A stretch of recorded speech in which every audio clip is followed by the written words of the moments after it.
때 하나님이 우리에게 세임과 은혜로 또 가득가득 채워주시는 귀한 풍성한 역사가 일어나기를 주님의 이름으로 축원드립니다. 우리 옆에 있는 분들과 함께 이렇게 한번 인사하고 말씀의 은혜 나눌게요. 모든 것이 은혜입니다. 한번 인사하겠습니다. 모든 것이 은혜입니다. 네. 여러분 잘 아시듯 오늘은 맥추감사주일입니다. 맥추감사주일은 구약에 나오는 맥추절, 맥추절을 우리가 기념하는 절기인데요. 이스라엘의 3대 절기가 있습니다.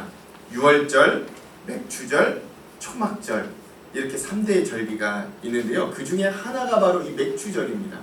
재밌는 건 뭐냐면, 근데 이 맥추절이 다른 이름들로도 불린다라고 해요. 그래서 맥추절의 다른 이름은 초실절, 또 칠칠절, 그리고 오순절, 이렇게 불리는 모든 절기가 다 사실 지금 오늘 우리가 예배드리고 있는 이 맥추절이라고 하는 이 절기의 또 다른 이름들입니다. 근데요, 그 이름이 다른 의미들이 좀 있어요. 그래서 초실절이라고 할 때는 어디에 더 이 방점을 찍냐면, 이제 한 해 농사 중에 첫 열매를 하나님께 드리는 기간이라 초실절이라고 하면 이제 그런 첫 열매를 드리는 기간이다라는 데 좀 방점이 있고, 그래서 모든 것들이 하나님께로부터 왔다는 걸 좀 고백하고 감사하는 의미.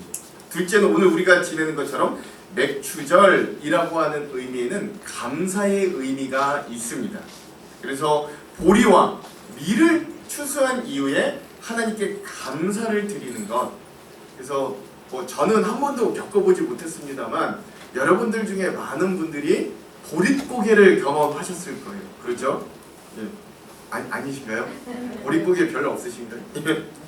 예전에 보릿고개를 이렇게 경험하셨을 때 보릿고개가 오기까지가 너무나 힘들었다는 얘기도 저 많이 들었습니다. 경험 못 해봤는데 많이 들었어요. 예. 그게 너무 힘들었다고.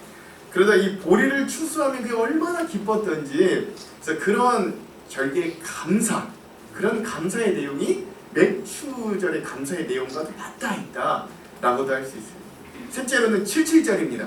칠칠절은 구약에서 모세가 십계명을 받은 날을 기념하기도 하는 거예요. 즉 구원받은 백성들이 하나님의 말씀으로 살아야 함을 알려주는 절기가 이 칠칠절, 맥추절이기도 하고요. 마지막 넷째는 오순절이라고 불리기도 합니다. 여러분, 오순절하면 뭐 가장 많이 떠오르세요? 네, 마가의 다락방, 그렇죠? 그래서 마가의 다락방에 성령이 임재하셔서 12제자들이 진짜 사도들로 거듭났던 그런 성령께서 강림하셨던 그런 성령의 충만함을 기념하는 날이 바로 오순절인데, 우리가 맥추절이라고 하면 이런 의미들이 모두 함축적으로 담겨져 있다라는 것들을 좀 먼저 아실 필요가 있습니다. 예. 그래서 이 맥추절은 그래서 이렇게 한번 종합을 해보자면 첫 열매 혹은 첫 수확을 하나님께 감사함으로 드리는 절기입니다. 그런데 사실 오늘 우리는 대부분 농사를 짓지는 않습니다. 물론 우리 교회에 농사를 지시는 분들도 계시지만, 그러나 거의 대부분이 다 요새는 현대시대에는 그렇게 농사를 많이 주로 짓지는 않아요. 그래서 오늘 우리는 이 맥추절을 어떻게 받아들이면 좋을까라고 고민을 하다가 현대교회에서의 맥추감사절은 상반기 동안 하나님이 우리의 삶을 지켜주시고 또 인도해 주심에 대해서 감사하자, 그런 절기로 삼자라고 의미를 정하고, 그래서 1년의 중반을 지나면서 상반기 동안 하나님께서 나의 삶 가운데 베풀어 주신 은혜를 묵상하고 하나님께 감사하는 주일로 우리가 맥추감사주일을 지키고 있다라고 하겠습니다. 그래서 오늘 저는 잠깐 사도신경에 대한 말씀을 멈추고, 오늘 우리가 이 상반기 동안 우리를 지켜주셨던 하나님의 은혜를 기억하면 때론 어려움도 있었어요. 아직 해결되지 않은 문제들도 있지만, 그래도 그 가운데 우리가 여기까지 이렇게 올 수 있었음에 감사를 드리지 않을 수 없다라는 고백이 절로 나오는 거예요. 여러분, 우리가 이렇게 굶어 죽지 않고 음식을 얻어 풍족히 먹고 살 수 있는 것은 당연한 겁니까? 당연하지 않은 겁니까? 당연한 겁니까? 당연하지 않은 겁니까? 당연한 거 아니에요. 당연한 것 아닙니다. 아직도 전 세계 수많은 사람들이 굶어 죽고 있어요. 우리가 코로나 중에도 이렇게 건강하게 살아가고 있다는 것 자체가 당연한 겁니까? 당연하지 않은 겁니까? 당연하지 않은 거예요. 기적 같은 일이에요. 우리가 직장과 사업터가 여전히 이렇게 유지되고 있다는 것 자체가 참 감사거리예요. 그러므로 지난 6개월간의 삶을 되돌아보면 우리의 눈에는 뚜렷이 보이지는 않지만 보이지 않는 하나님의 손길이 만나와 메추라기로 또한 불기둥과 구름기둥으로 우리와 함께 하셨음을 오늘 우리가 이 자리에서 고백할 수 있는 거예요. 그러므로 이 시간 특별히 우리가 좀 그런 의미들을 기억하면서 이 맥추감사주일에 만나와 메추라기의 은혜를 좀 나누면서 이 맥추감사절의 의미를 우리가 좀 한 2가지 정도 좀 나누는 시간들을 가지도록 하겠습니다.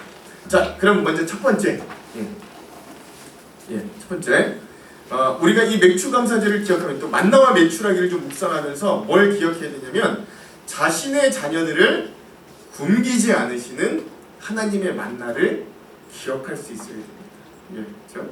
오늘의 본문 느헤미야 9장 19절에서 21절을 다시 한번 읽어볼게요. 느헤미야 9장 19절에서 21절 함께 읽겠습니다. 시작. 주께서는 주의 크신 긍휼로 그들을 광야에 버리지 아니하시고 낮에는 구름기둥이 그들에게 떠나지 아니하고 길을 인도하며 밤에는 불기둥이 그들이 갈 길을 비추게 하셨사오며 또 주의 선한 영을 주사 그들을 가르치시며 주의 만나가 그들의 입에서 끊어지지 않게 하시고 그들의 목마름을 인하여 그들에게 물을 주어 40년 동안 들에서 기르시되 부족함이 없게 하심으로 그 옷이 헤어지지 아니하였고 발이 부르트지 아니하셨사오며 아멘. 그렇죠? 여기서도 등장하는데요. 여러분 만나라고 하는 단어는 듣기만 해도 뭔가 우리한테는 입맛이 좀 돌고 기분이 좋은 단어입니다. 그렇죠? 그래서 여러분 우리나라 기독교인들이 운영하는 식당의 이름에 만나가 들어가는 곳이 한두 군데가 아닙니다. 그렇죠? 뭐 만나 분식, 만나 식당, 만나라는 것이 한두 곳이 아닙니다. 심지어 여러분 우리 하안장로교회 단체 카톡방 이름이 뭐예요? 만나방. 그렇죠? 자, 기독교인들은 왜 이렇게 만나를 좋아할까요? 이렇게 만나를 좋아할까요? 그건 하나님께서 우리를 먹이시고 입히시고 보호하시는 분이심을 가장 함축적이고 강렬하게 잘 나타내주는 단어가 바로 그 만나라고 하는 단어이기 때문에 그래요. 그런데 이 만나는 우리의 육체적인 것만 채워주는 건 아닙니다. 이 만나는 우리의 영적인 상태도 풍족히 채워주시는 하나님의 은혜를 나타내는데 우리 다같이 신명기 8장 3절도 한번 읽어볼게요. 신명기 8장 3절 한번 보여주십시오. 읽겠습니다. 시작. 너를 낮추시며 너를 줄이게 하시며 또 너도 알지 못하며 내 조상들도 알지 못하던 만나를 내게 먹이신 것은 사람이 떡으로만 사는 것이 아니요 여호와의 입에서 나오는 모든 말씀으로 사는 줄을 내가 알게 하려 하심이니라. 아멘. 즉 하나님은 만나를 통해서 자신의 사랑하는 자녀들의 어떤 육신을 채우기도 하시지만 그것의 상징을 통해 하나님의 입에서 나오는 말씀으로 우리의 삶이 진짜 살아있고 풍성한 인생이 되게 한다는 걸 기억하게 하기 위해서 하나님이 만나를 주셨다라고 이야기하고 계세요. 그렇습니다. 오늘 우리의 인생이 여기까지 온 것은 내가 열심히 살아서 내가 돈을 잘 벌어서 건강관리를 잘해서만은 아닙니다. 물론 그것도 중요하죠. 그러나 그 뒤에 우리에게 일용할 만나를 각자의 상황에 맞게 이제는 만나의 모양이 아니라 우리 각자에게 필요한 다른 모양들로 주시고 또 현대판 불기둥인 성령에 충만하시오. 현대판 구름기둥인 성경 말씀을 통해 우리의 삶이 온전한 방향으로 인도되도록 우리를 지도해 주셨어요. 그러므로 오늘 우리가 상반기 우리의 삶이 온전한 방향으로 가도록 또 우리가 굶어 죽지 않도록 오늘 우리의 삶이 궁핍해지지 않도록 하나님은 우리를 채우시고 인도하여 주셨습니다. 그러므로 오늘 우리가 상반기를 이렇게 살아낼 수 있었던 것도 모두 하나님께서 만나와 메추라기 같은 은혜로 우리를 입히고 먹이시고 보살폈기 때문인 거예요. 그러니 오늘 우리는 여태까지도 우리를 먹이고 입히셨던 그 하나님을 기억하며 우리 다가오는 하반기도 그런 하나님의 은혜를 기대하며 살아갈 수 있는 겁니다. 예. 근데 여러분 그래도 이게 이렇게 꼭 잘 안 와닿을 수 있어요. 그럴 때 그래서 정말 하나님이 나를 먹이시나? 하나님이 나를 채우시나? 하나님이 나의 공급이 되어주시나? 이것이 잘 안 와닿을 때 여러분 아주 좋은 방법이 있습니다. 제가 알려드릴게요. 하나님이 우리의 삶에 먹이시고 입히시는 것이 의심이 될 때마다 저 박천영 목사와 저의 가정을 기억하시기 바랍니다. 예. 저는 집을 가진 게 없어요. 저는 집을 가진 게 없습니다. 사실 여기까지 목회를 할 수 있는 지혜, 뭐 어떤 특별한 능력도 가지지 못했습니다. 제 이름으로 된, 제 명의로 된 집도 없어요. 저 무상 거주자입니다. 무상. 그런데 또 자녀는 몇 명이에요? 자녀는 3명이나 낳았어요. 네. 여러분 많이 들어보셨죠? 덮어놓고 낳다 보면 뭘 모면한대요? 거짓골을 모면한다고 했는데 여러분 지금 대한민국 출산율이 몇인지 아십니까? 예, 0.9, 1이 안 돼요. 둘이 결혼해서 한 명을 안 낳는 거예요. 둘이 결혼해서 0.92명을 지금 낳고 있는 게 우리 대한민국의 현실이에요. 그만큼 살기가 어렵다는 거예요. 자녀를 낳고 살아가기가 참 빡빡하다는 건데, 그런데 저는 3명이나 낳았어요. 아무것도 없는데 3명이나 낳았어요. 예. 근데 너무 신기한 건 그럼에도 불구하고 저는 거짓골로 살지 않았으면 물론이요, 너무 잘 살아왔어요. 한 번도 없어서 못 먹은 적이 없었고 아이들을 굶기지도 않았습니다. 예. 때론 아이들의 옷을 대부분 얻어 입히기도 하지만 저희 어머님 교회에서 또 저희 자녀들을 위해서 또 이렇게 아이들이 자라면 옷을 또 이렇게 많이 주셔요. 그럼 또 많이 또 얻어 입히기도 했어요. 저는 이제 교회들에서도 많이 얻어 입혔습니다. 예. 근데 그렇다고 해서 저희 아이들이 뭐 후질그레 보이거나 없는 집 자식처럼 보인 적도 한 번도 없었어요. 필요할 때마다 하나님은 기가 막힌 방법으로 채워주셨고 적재적소의 공급으로 언제나 함께 하셨습니다. 한 가지 제가 좀 목사로서 아쉬운 건 좀 받는 인생이 아니라 좀 주는 인생이 되고 싶은데 아직은 좀 받기만 하는 인생인 것 같아. 그게 좀 죄스럽다면 좀 죄스러운 것 뿐인 거예요. 예. 그러면 이 모든 것들을 기억해 보면 참으로 감사요 기적인 거예요. 그러니 사랑하는 성도 여러분, 이런 목사도 이 시대 자녀를 3명이나 낳고도 잘 살아가고 있어요. 아무 문제 없이 품지 않고 잘 살아가고 있다. 예. 그러니 여러분 저를 보고서라도 하나님이 정말 우리를 공급하시나? 하나님이 우리를 정말 먹이시나? 하나님이 우리의 삶을 진짜 인도하시나? 의심이 들 때 그때 저를 한번 기억해 보시라. 저를 한번. 예.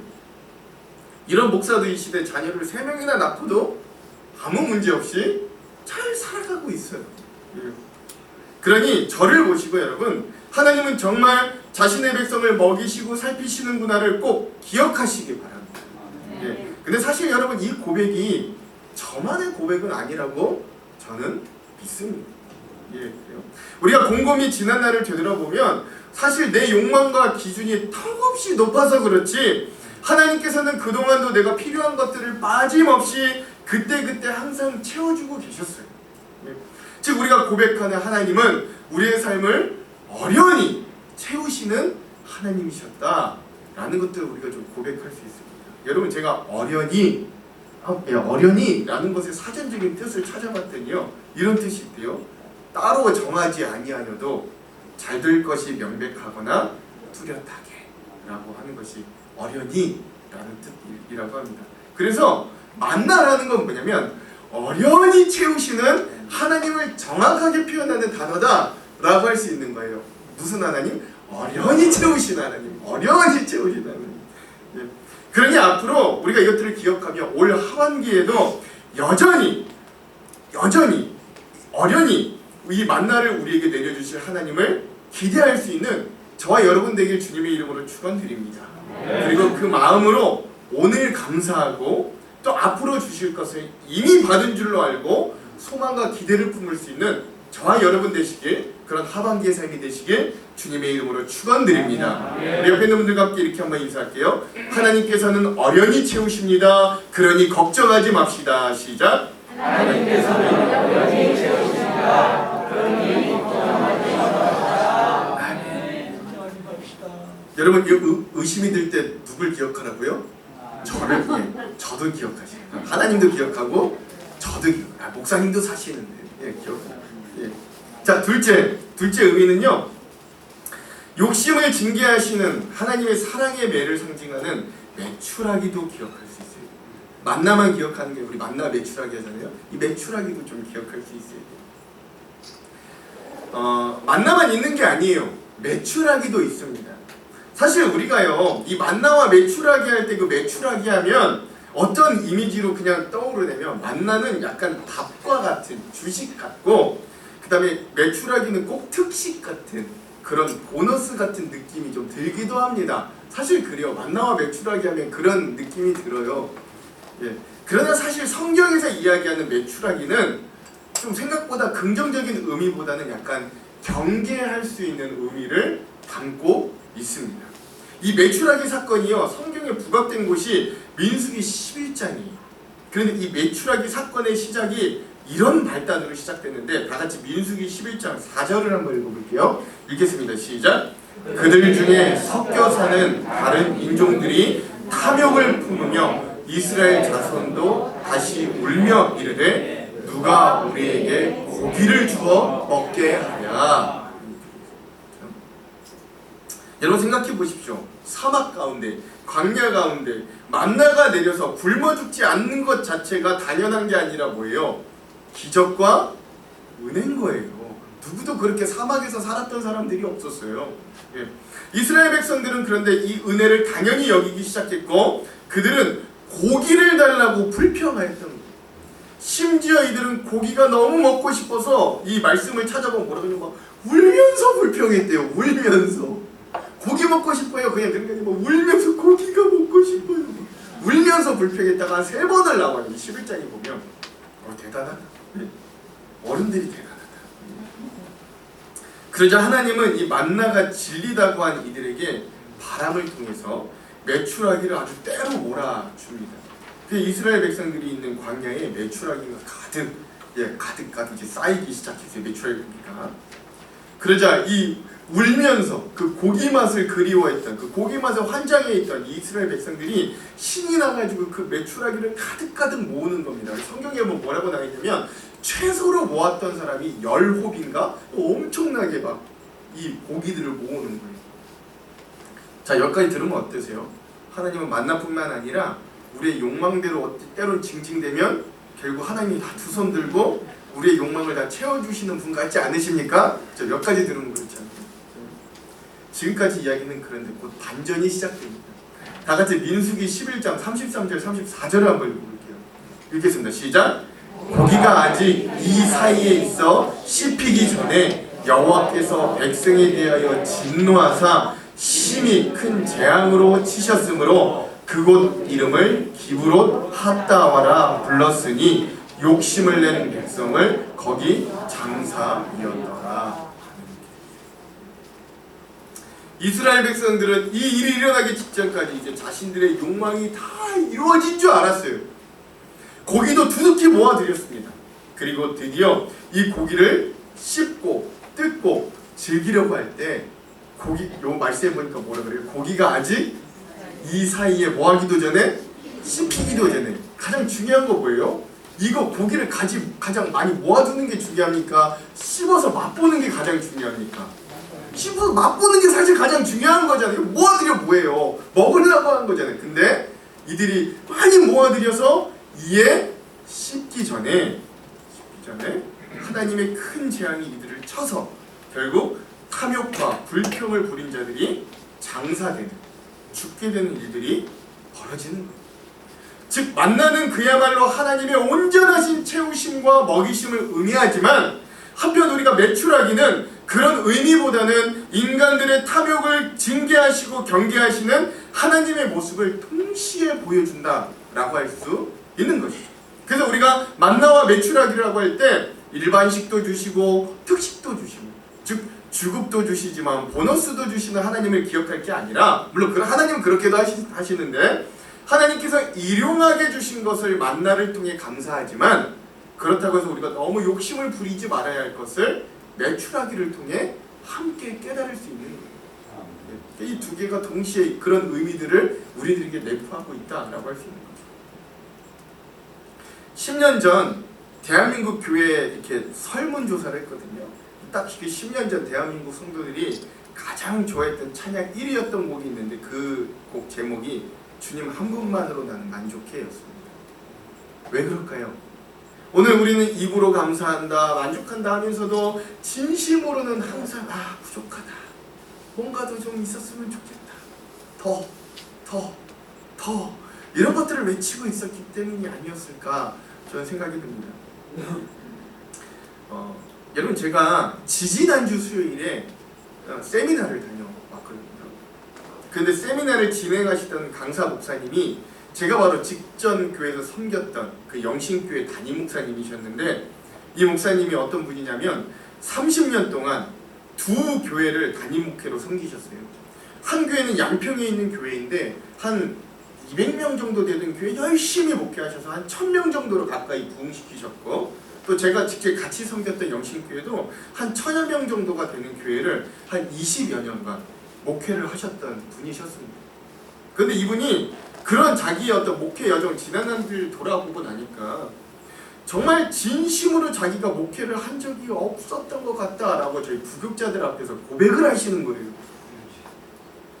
그리고 결국 내가 목회 은퇴를 하기 전에 정말 진심으로 목회를 하야겠다라는 결단이 쓰시더래요. 그래서 60세가 넘는 나이에 이 목사님이 그 모든 담임 목사직을 갑자기 그만두시고 개척교회 목사님으로 그냥 나가셨어요. 그 목사님 이영무 목사님이신데, 그래서 개척했던 교회가 지금 동탄에 있는 예수품 교회다. 그 교회를 개척하고 있어요.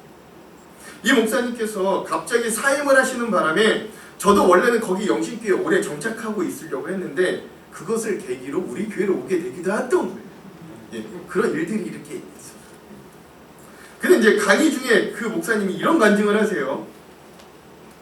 자신이 그동안 큰 교회 담임 목사로 있으면서 얼마나 세련되고 스마트한 교회로, 내가 목회하는 교회가 그렇게 보이려고 애를 썼는지 모른다 라고 하시더라고요. 그런데 점점 그러면 그럴수록, 그렇게 오래 목회를 하면 할수록 그 마음 가운데 공허함과 함께 이런 마음이 드시더래요. 아무리 세련되고 스마트해 보이면 뭐하나, 예수가 없는데. 그래서 이 목사님이 이 개척을 하신 교회는 정말로 내가 예수만 드러내야 되겠다, 아주 작정을 하신 거예요. 그리고 그렇게 동탄 제2도시 신도시 아파트 상가 3층에 사모님과 또 두 아들 가정만 데리고 정말 그야말로 맨 땅에 헤딩 같은 개척을 하신 거예요. 그리고 이제 그렇게 마음을 먹으셨으니까 그 교회 창문에, 그 상가 3층에 창문이 이렇게 있는데 창문 하나당 한 글자씩 빨간색으로 오직예수 이렇게 창문에 붙여놓은 겁니다. 그런데 이제 그 모습을 본 그 목사님의 첫째 아들이 그 목사님 아버지, 그 목사님한테 와가지고 이렇게 말하더래요. 아버지, 내 아버지 마음 모르는 건 아닌데 아버지 아무리 그 예수님 좋다지만 저렇게 쓰면 우리 교회 오시려던 분들도 이단인 줄 알고 안 올 것 같아요. 막 뭐라고 하더라는 거예요, 첫째 아들이. 그 목사님 또 그 얘기를 듣고 나니까 또 그것도 일면 또 좀 의미가 있는 거야. 물론 예수님 드러내는 건 맞는데, 오직 예수가 맞긴 맞는데 좀 지혜롭게 하긴 해야 되니까 그 말이 또 맞긴 맞더래요.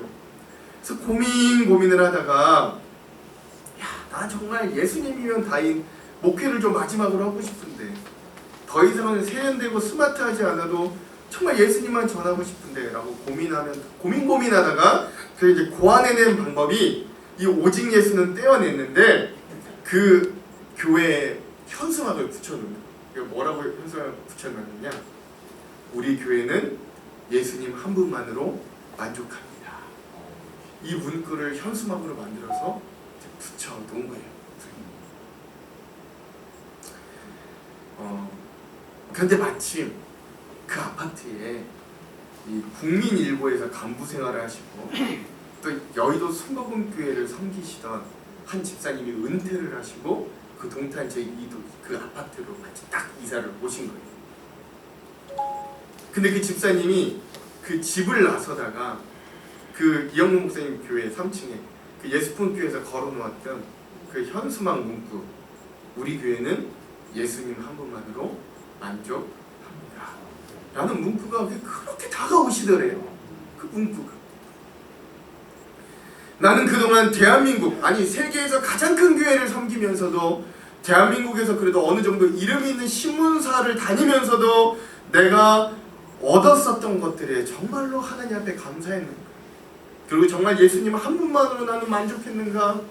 그런데 그 집사님 자기는 그런 적이 한 번도 없었던 것 같더래요. 그 문구를 보면서 생각을 했더니 그래서 그냥 뭔가에 홀린 듯이 그 현수막이 붙여져 있던 그 예수품교회로 가시자마자 교인 등록하셔서 지금까지도 열심히 섬기고 계시더라.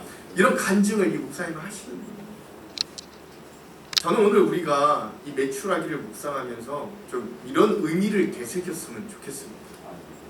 정말 우리는 하나님께서 우리에게 주신 일용할 것들에 진짜 감사하고 만족하고 사는가? 그리고 정말 우리는 예수님 한 분만 있으면 만족한다고 그렇게 찬양하고 고백하는데 우린 정말 그 예수님 한 분만으로 만족하고 있는가? 우리의 모습을 한번 점검해 보았으면 좋겠습니다. 그러므로 사랑하는 성도 여러분, 오늘 우리들이 만나와 매출하기를 기억하면서 다가오는 하반기에는 좀 더 감사하고 좀 더 자족하고 좀 더 하나님에 대해 기대할 수 있는 사람들이 되기를 주님의 이름으로 축원드립니다. 여러분, 뭘 먹을까? 뭘 입을까? 이런 건 이방인들이 하는 걱정이지 하나님은 자기 사랑하는 자녀들을 이미 풍족히 먹이시고 입히시는 어련히 채우시는 분이라고 이미 성경은 여러 번 말하고 있어요. 그러니 다가오는 하반기에는 우리가 그 하나님을 의심하지 말고 의심이 들면 아이 3명이나 길러도 망하지 않는 이 목사를 또 기억하면서 여러분 안도하시고 예수님 한 분만으로 만족하고 기뻐하는 우리의 삶이 되길 주님의 이름으로 축원드립니다. 우리 옆에 있는 분들과 함께 이렇게 한번 도전할게요. 예수님 한 분만으로 만족합시다. 시작. 예수님 한 분만으로 만족합시다. 말씀 마무리합니다. 여러분 잠언 30장 7절과 9절에 나오는 성경에서도 나오는 이 말씀이 성경에 나오는 기도문 중에 가장 아름다운 기도문으로 꼽히거든요. 아굴의 기도라고 하는데 우리가 좀 이 부분을 읽고 좀 말씀을 마무리했으면 좋겠어요. 함께 읽겠습니다. 시작. 내가 2가지 일을 주께 구하였사오니 내가 죽기 전에 내게 거절하지 마시옵소서. 곧 헛된 것과 거짓말을 내게서 멀리 하옵시며 나를 가난하게도 마옵시고 부하게도 마옵시고 오직 필요한 양식으로 나를 먹이시옵소서. 혹 내가 배불러서 하나님을 모른다 여호와가 누구냐 할까 하오며 혹 내가 가난하여 도둑질하고 내 하나님의 이름을 욕되게 할까 두려워함이니이다. 아멘. 여러분 우리는 가난하게 되지 않게 해달라고 기도에는 참 공감이 많이 갑니다. 그러나 구하기도 마시옵소서 라고 하는 기도에는 잘 공감이 안 돼요. 아멘이 잘 안 나와요. 그러나 아굴의 이 기도는 물질은 너무 없어도 때론 물질이 너무 많아도 범죄하기가 쉬운 우리의 욕망의 모습을 꿰뚫어 본 영적 통찰력이 놀라운 기도다라고 할 수 있는 거예요. 그러므로 가난과 부가 하나님을 살아가는 데 저해 요소가 된다면 그것이 죄악임을 알아야 우리가 때론 자족할 수 있고 감사할 수 있는 믿음을 달라고 기도할 수 있게 됩니다. 하나님께서는 만나를 매일 아침마다 주셨어요. 그런데 그것을 욕심을 내어서 만나를 많이 거두어들이면 그 이튿날 그 만나가 어떻게 됐다 그래요? 안식일을 제외하고는 그 만나가 다 썩어버렸다. 냄새가 심했다 라고 이야기하거든요. 이 만나의 원리를 기억하십시오. 그래서 오직 필요한 양식으로 나를 먹이시옵소서 라는 이 기도를 우리도 하반기에는 줄기차게 하면서 신앙생활을 좀 즐겁게 하기를 간절히 소망해 봅니다. 사랑하는 성도 여러분, 우리는 하나님께서 여러분들에게 적게 해주셔도 더욱 주님을 사랑하는 분들이 되기를 간절히 소망합니다. 알맞고 적당히 주신다고 불평하지 마시고, 더 못 받았다고, 내가 더 남기지 못했다고 불평하지 않는 지혜로운 성도들이 되기를 바랍니다.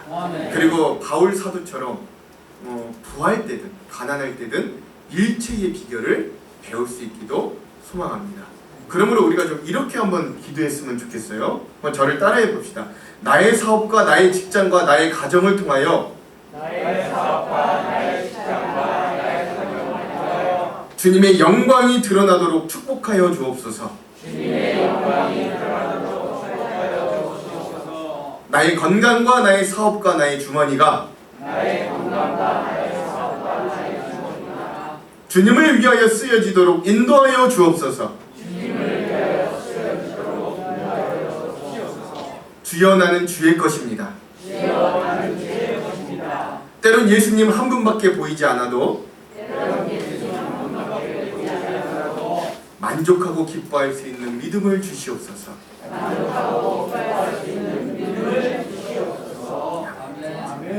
오늘부터 우리가 이런 고백으로 하반기를 풍성하고 은혜롭게 채워가시기를 주님의 이름으로 축원합니다. 축원합니다. 기도하겠습니다.